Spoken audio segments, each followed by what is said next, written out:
ने यहाँ तक कर लिया। नेक्स्ट चलते हैं अब हमारे सिलेबस की तरफ। तो हम करेंगे अब हम करेंगे अब मार्कशीट करने के लिए क्लिक करते हैं और यहाँ पे शीट 3 में चले जाते हैं। 3 में जाने के बाद हम कुछ एरिया को सेलेक्ट कर लेंगे और यहाँ से मर्ज होता है। मर्ज मीन्स कि ये लाइन को क्लियर करने के लिए यूज़ किया जाता है। जो आपके पास आउटलाइन दिख रहे हैं बॉक्सेस का, इसको हटाना है हमें, तो इसके लिए हम यूज़ करते हैं मर्ज और सेंटर, मर्ज एंड सेंटर। यहाँ पे भी देखिए फिगर में भी दिया हुआ है, एक्सेल लिखा हुआ है, नीचे लाइन क्लियर है। तो क्लिक करेंगे और ये लाइन हमारा क्लियर हो जाएगा। अब जो भी कलर फिल करना है हमें यहाँ पे कलर फिल कर देते हैं। यहाँ से लिखने का कलर अब लिख देते हैं हम,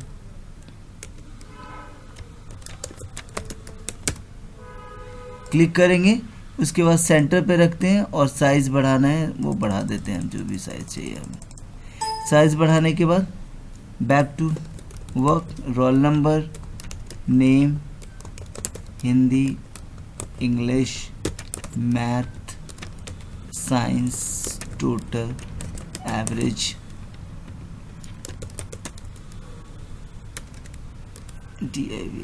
डिवीज़न, ठीक है। और जिसको भी हमें छोटा बड़ा करना है वो भी हम कर सकते हैं। किसको हमें छोटा करना है, किसको बड़ा करना है, इसके लिए पहले हम यहाँ पे फिर लिख लेते हैं पास फेल कंपार्टमेंट। अब देखिए कंपार्टमेंट लाइन से बाहर आ गया, हम चाहते हैं ये एक ही लाइन में रहे, तो एक तो डबल क्लिक करके हम इसको बड़ा कर सकते हैं। दूसरा तरीका है कि क्लिक करेंगे और यहाँ से कर देते हैं रैप टेक्स्ट। रैप टेक्स्ट का ये काम होता है कि जैसे एक ही लाइन में हमने कोई लाइन से बाहर मैटर और हम चाहते हैं वो नीचे आ जाए, कॉलम हमारा सेल इतना ही बड़ा रहे और ये नीचे आ जाए, तो इसके लिए हम रैप टेक्स्ट, देखिए नीचे आ गया ना। यहाँ पे भी आपको फिगर से दिखा होगा, मैं जैसे माइक्रोसॉफ्ट एक्सेल लिखा हुआ फिर क्लिक किया तो वो नीचे की तरफ आ गया। अब यहाँ पे हम लिख देते हैं ना,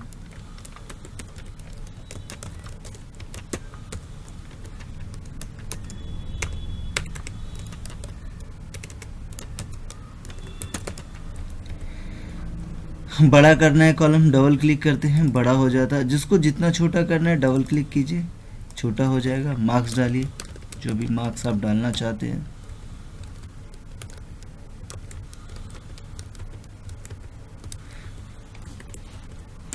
हमें एक कॉलम और भी बनाना है क्योंकि हमने एक एसएसटी का छोड़ दिया। एक्चुअली मुझे 5 सब्जेक्ट चाहिए, यहाँ पे 4 ही है। तो हम क्या करेंगे, कर्सर रखेंगे टोटल के पास, रखने के बाद हम यहाँ से कर देंगे इसको हम इंसर्ट। ये ऊपर लाइन पे क्लिक करके इंसर्ट पे क्लिक कीजिए, ऑटोमेटिक एक बन जाएगा। यहाँ पे लिख देते हैं एसएसटी, मार्क्स फिल कर देते हैं, जो भी मार्क्स हमें फिल करना है।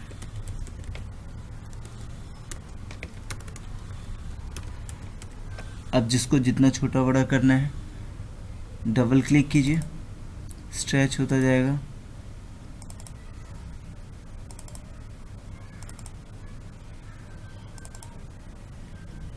अब हमें निकालना है टोटल। टोटल निकालने के लिए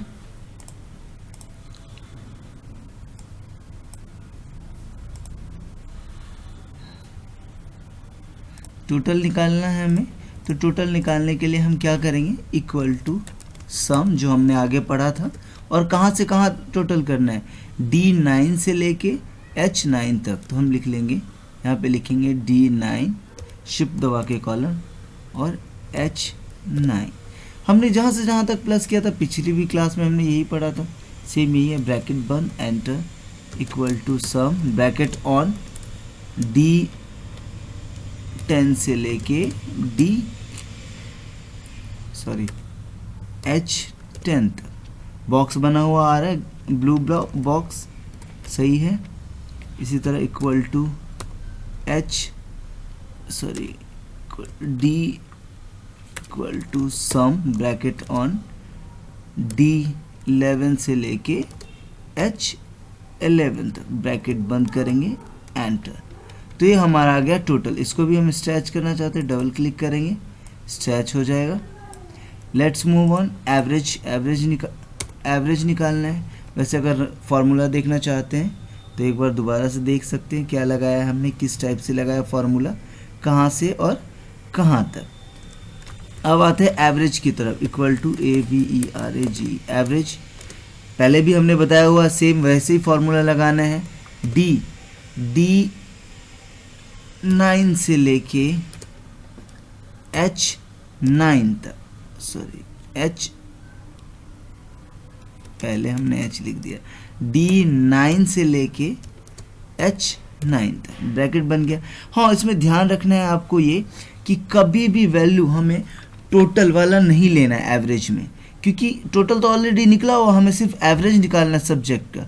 तो हम एवरेज लिखते हैं, उसके बाद हमें कहाँ से और कहाँ तक लेना है। हमने लेना था, हमने ले लिया H9 जो हिंदी के मार्क्स हैं और SST H9 है, तो वहाँ से पूरे रेंज में बॉक्स आ गया और ब्रैकेट बंद करना है और करना है हमें एंटर, आ गया। इस तरह इसका भी निकाल लेते हैं।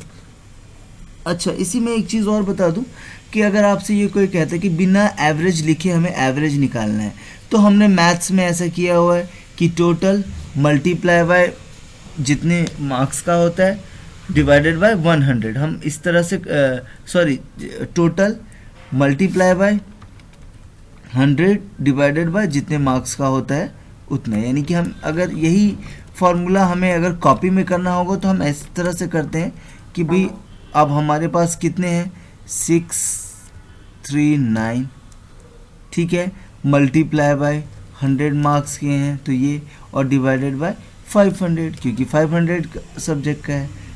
ऐसे ही तो लिखते हैं, सॉरी 6 हमने गलती लिख दिया ना, हमें लिखना है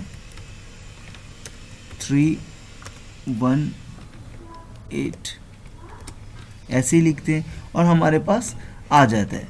इसको हम अगर हमसे ये कहा जाता है कि हमें भी एक्सेल में ऐसे ही करना है कि बिना एवरेज लिखे हुए एवरेज निकालना है, तो हम क्या करेंगे, बिना एवरेज लिखे हुए एवरेज निकालना है तो इक्वल टू एवरेज लिखेंगे। एवरेज लिखने के बाद टोटल मार्क्स ले लेंगे, टोटल मार्क्स लेने के बाद divided by number of subject, कितने सब्जेक्ट है हमारे पास 5 है तो 5 लिख देंगे और एंटर। देखिए हमारे पास आ गया। बिना एवरेज लिखे हुए F2 करके आप, ओ सॉरी यहाँ पे आपको एवरेज नहीं लिखना, ये गलती हो गया, कुछ भी नहीं लिखना आपको, जस्ट आपको लिखना है टोटल मार्क्स वाला कॉलम डिवाइडेड बाय 5, एंटर मारिए, आ गया। बिना एवरेज लिखे हुए एवरेज आ गया। और दूसरा तरीका तो मैंने बताया है कि आप लिखिए एवरेज, एवरेज लिखने के बाद कहाँ से कहाँ तक, D11 से लेके H11 तक ब्रैकेट बंद कीजिए, एंटर करते ही ये आंसर्स आ जाएगा। अब देखिए यहाँ पे ग्रीन कलर का दिख रहा है, इसका मतलब है कि इसमें एरर है। एरर किस लिए है, क्योंकि यहाँ पे तो हमने एवरेज से निकाला और यहाँ पे हमने दूसरे फार्मूले से निकाला, इसीलिए इसमें एरर दे रहा है। बट क्या होता है, इंसिस्ट अगर आपके साथ इस तरह से प्रॉब्लम आती है लेकिन आपने एवरेज 1 लिखा है, एक ही जैसा लिखा है एवरेज, फिर भी अगर एरर आ रहा है तो आपको चेक करना पड़ेगा कि हमारे फॉर्मूले में क्या प्रॉब्लम्स हैं, ठीक है। Let's move on division. Division के लिए हमारे पास एक कंडीशन है। कंडीशन ये है कि अगर एवरेज जो है वो हमारा 75 से अबव होता है तो फर्स्ट डाल देंगे हम, और अगर वही एवरेज अगर 50 से अबव होता है तो सेकंड, और लेस देन इक्वल टू 50 तो क्या हो जाएगा, हमारा थर्ड हो जाएगा। ये हमारे पास कंडीशन है। तो इसी कंडीशन को फुलफिल करने के लिए हम इसमें लगाएंगे इफ़ कंडीशन। हमने लगाया इफ़, फिर हमने ले लिया एवरेज कॉलम यानी कि J9 ग्रेटर देन 75। हमने ये कहा अगर J9 75 से अबव होता है तो कॉमा, इन्वर्टेड कॉमा फर्स्ट डाल दीजिए हमें। ये हमने एक कंडीशन लगाया। हमारे पास टोटल 3 कंडीशंस हैं। कंडीशन 1 75 से अबव होता है तो फर्स्ट, सेकंड 50 से अबव होता है तो सेकंड, और दूसरा अगर 50 से नीचे कोई भी वैल्यू होती, 50 और 50 से नीचे वाला, वो थर्ड होगा। तो हमारे पास 3 कंडीशन है। हमने कंडीशन पहला फिल कर दिया कि J9 यानी एवरेज कॉलम अगर 75 से अबव होता है तो आप इसे फर्स्ट दे दीजिए। इसी तरह से दूसरा लगाएंगे if J9 greater than 50 then comma, inverted comma हो जाएगा सेकंड, नहीं तो हो जाएगा बच्चा थर्ड। हमने 2 के लिए लगाना है और 1 के लिए हमें फॉल्स छोड़ देना है। हमने अभी थर्ड से पहले मैं एक बार दोबारा बता दूं, हमने ये कहा J9 अगर 75 से अबव होता है तो फर्स्ट, फिर वही सेम अगर J9 50 से अबव होता है तो सेकंड, नहीं तो थर्ड। हमने लास्ट के लिए कोई कंडीशन नहीं लगाया। इसका मतलब ये है कि हमने ये कहा कि अगर ये मैच हो जाए तो ये दे दो, ये मैच हो जाए तो ये दे दो, और इन दोनों में से कोई भी मैच ना हो तो ये थर्ड फिल ही कर दो। तो एक कंडीशन को हमेशा ही फॉल्स रखना है, ठीक है। और हमने कितने बार इफ़ लगाया? 2 बार, तो 2 बार ब्रैकेट बंद करेंगे और एंटर, हमारे पास फार्मूले आ जाएगा। मूव ऑन सेकेंड फार्मूले।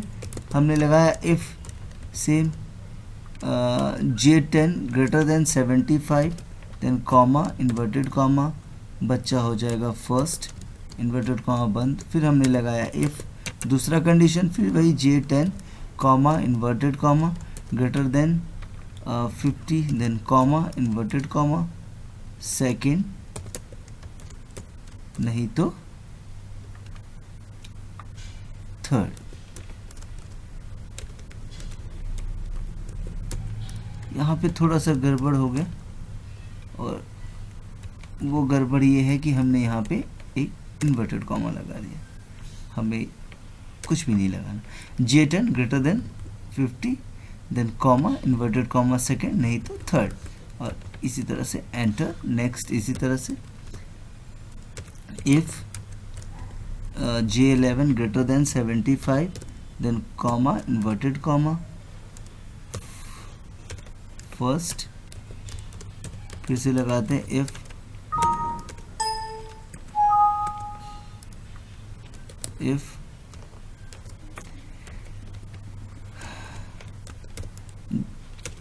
इफ ब्रैकेट ऑन एवरेज यानी कि J11 greater than 50 comma inverted comma second, नहीं तो इन्वर्टेड कॉमा में थर्ड, ब्रैकेट बंद 2 बार और एंटर। अब देखिए सब में सेकेंड आ रहा है। अगर हमें किसी को फर्स्ट वगैरह भी करना है तो आप क्या करेंगे, इसके मार्क्स को बढ़ाइए, मार्क्स को बढ़ाइए, आ गया फर्स्ट। और थर्ड करना है थर्ड भी कर सकते हैं आप, और ज़्यादा वैल्यू डल जाए, थर्ड हो गया। इस तरह से कंडीशन फिट कर दिया। अब आते हैं नेक्स्ट मूव ऑन, हमारे पास पास फेल कंपार्टमेंट। अब ये क्या है पास फेल कंपार्टमेंट? हमने पहले भी पढ़ा हुआ है और हम ऑलरेडी हम जानते हैं कि क्या होता है पास फेल कंपार्टमेंट। अगर कोई बच्चा सारे सब्जेक्ट में पास होता है तो पास, अगर किसी 2 सब्जेक्ट में फेल होता है तो कंपार्टमेंट, अगर कोई बच्चा 2 से ज़्यादा में फेल होता है, 3 या 4 5 में होता है तो फेल होगा। और सारी वैल्यू जो है पासिंग होने के लिए 33 मार्क्स चाहिए। तो इसके लिए हम कंडीशन लगाएंगे इक्वल टू इफ़, फिर लगाएंगे काउंट इफ़ ब्रैकेट ऑन, फिर हम ले लेंगे D9 से लेके H9। हमने कहा D9 से लेके H9 तक काउंट करो, comma inverted comma greater than equal to 33, और सारी वैल्यू जो है वो 33 से अबव होनी चाहिए, greater than equal to 5 subject में।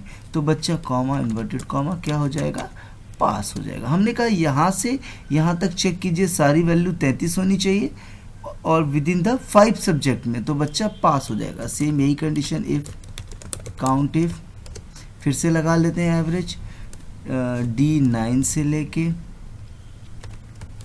H9 comma inverted comma greater than equal to 33 bracket बंद greater than equal to 3 subject में, तो बच्चा हो जाएगा कंपार्टमेंट, नहीं तो बच्चा हो जाएगा फेल।